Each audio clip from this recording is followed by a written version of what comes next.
Oi, crianças. Meu nome é Fabiana, sou catequista e hoje eu vim falar para vocês que vão confessar pela primeira vez.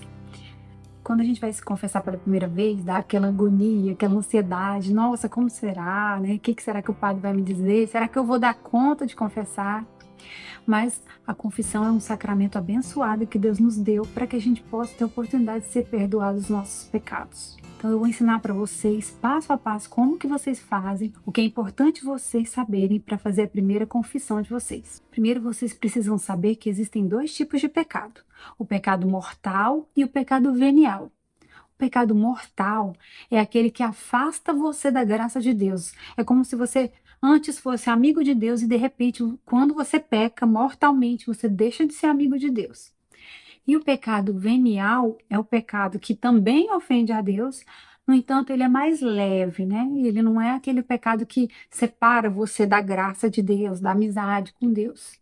Para um pecado ser considerado mortal, tem três fatores, três coisinhas que precisa ter. Ele tem que ser uma coisa grave, ou seja, ele tem que atentar contra alguma coisa dos 10 mandamentos. Você já sabe os 10 mandamentos, né? Então, ele tem que ter matéria grave, a gente chama isso de matéria grave, quando ele é um pecado que vai contra os 10 mandamentos. A outra coisa é que você precisa saber que é pecado. E a terceira coisa é que você, mesmo sabendo, queira pecar a si mesmo. Você toma a decisão de ofender a Deus, né? Você sabe que o negócio é grave, que é mortal e mesmo assim você quer pecar. Então, isso é a condição do pecado grave, do pecado mortal. E o pecado venial é esse pecado corriqueiro que a gente faz dia a dia, às vezes sem intenção de pecar gravemente, ou faz por desleixo, né? É a gula, é a preguiça, às vezes falar algum palavrão, né? Desobedecer aos pais, por exemplo, é um pecado venial. Todas as vezes que você pecar gravemente, ou seja, o pecado mortal, ele precisa ser confessado o mais urgentemente possível, porque você está afastado de Deus.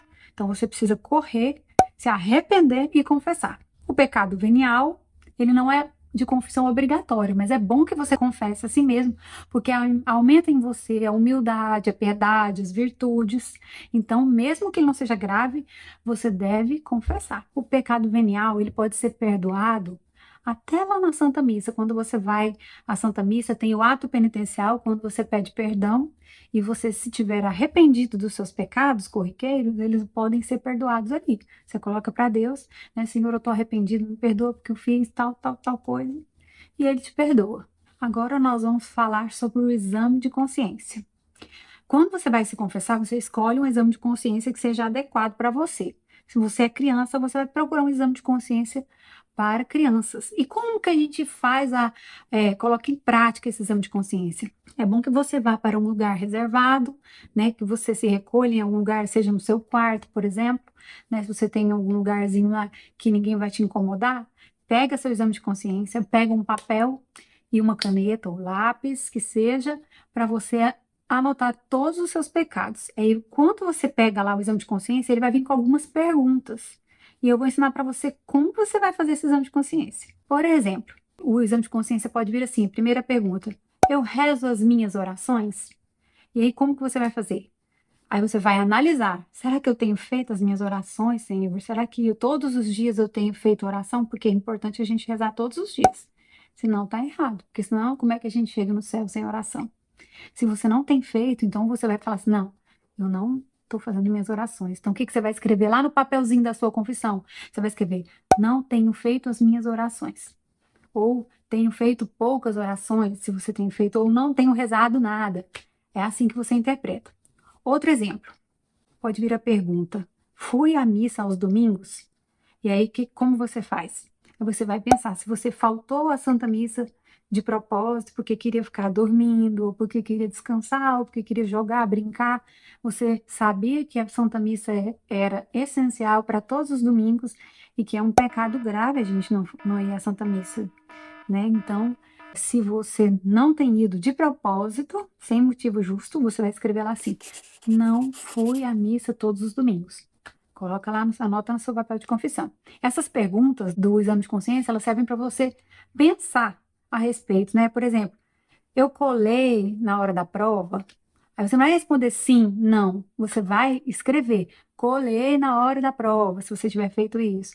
Ou pode vir a pergunta lá, você se excedeu na quantidade de comida? Aí você vai colocar, eu me excedi na comida muitas vezes, ou então algumas vezes, né? Se for muito, se você souber a quantidade de vezes que você comeu demais, é bom que você coloque até o número, né? 5 vezes, né? Então é assim que a gente faz. Uma coisa muito importante para o seu exame de consciência é o arrependimento. Essas perguntinhas que vão estar ali servem para você pensar e poder se arrepender dos seus pecados. Como que a gente se arrepende? A gente lembra que a gente, com aquele pecado, a gente machucou Jesus. E se você ama Jesus, você não quer machucá-lo, você não quer ofendê-lo, não quer fazer coisas que desagradam a Deus. Então você vai pensar sobre isso e falar assim, nossa, eu estou arrependido.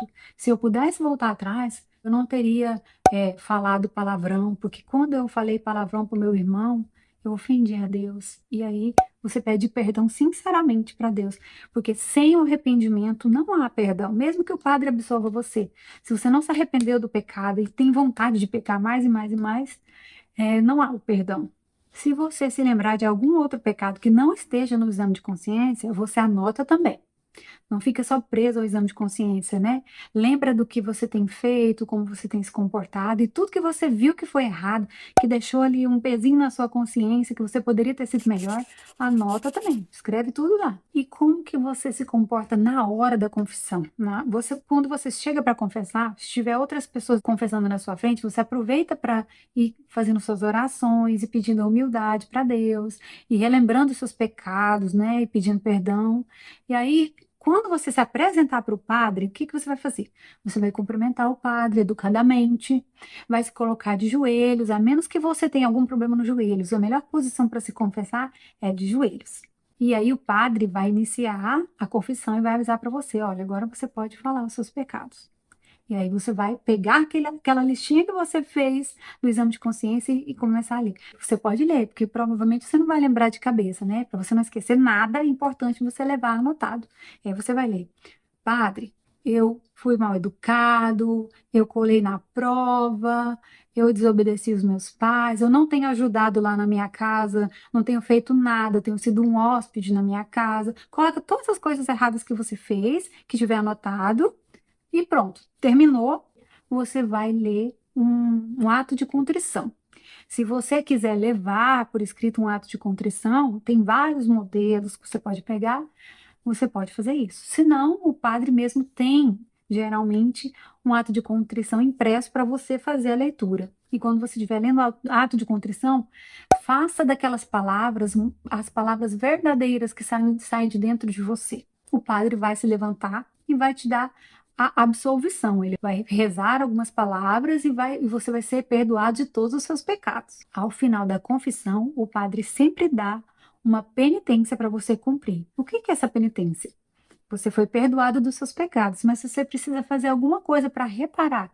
E o padre te ajuda nisso. Ele vai pedir ou para você ler um versículo bíblico, um capítulo inteiro. Ele pode pedir para você fazer algumas orações. Preste bastante atenção nessa hora para saber o que você precisa fazer. Porque a primeira coisa que você precisa fazer ao sair da confissão é se determinar a cumprir essa penitência. Não deixe para depois, não vá, vou fazer semana que vem. Não, porque você corre um risco muito grande de esquecer de fazer. E é muito importante que seja feito. Então, faça o quanto antes você puder. Algumas coisas que não se deve fazer na confissão. Não se deve contar coisas desnecessárias, né, detalhes do seu pecado, que o padre não precisa ouvir isso, tá? Você não deve justificar os seus pecados com o erro de outras pessoas, que muita gente chega e fala assim: ah, eu bati no meu irmão, mas ele me provocou. Aí não justifique o seu pecado com o pecado de outro. Você ali tem que se colocar arrependido, pequeno. Você vai apontar os seus pecados, porque a confissão é sua. Outra coisa importante é não chegar para o padre falando as suas qualidades. Ah, eu sou muito bom, eu tenho rezado muito. É, porque ali não é um lugar para você fazer direção espiritual. Isso é outra coisa. É um lugar para você apontar e acusar os seus pecados, tá bom? Então, meus queridos, aprendam a fazer a confissão com a maior frequência possível. Não fique guardando pecados, acumulando. Não se esqueçam de jamais comungar em pecado mortal. porque seria o mesmo que o beijo de Judas, o beijo do traidor. Se a gente não é amigo de Jesus, nós não podemos comungá-lo. É preciso abrir mão dos pecados, detestar os pecados, odiar os pecados por amor a Jesus e lutar todos os dias contra isso. Todos os dias uma luta contra o pecado, contra os nossos vícios. Você precisa querer ser melhor a cada dia. Você não é desse mundo. Deus te fez para um dia se unir a Ele. E é isso que nós esperamos. Espero que esse vídeo tenha sido útil para você. Um beijo e boa confissão!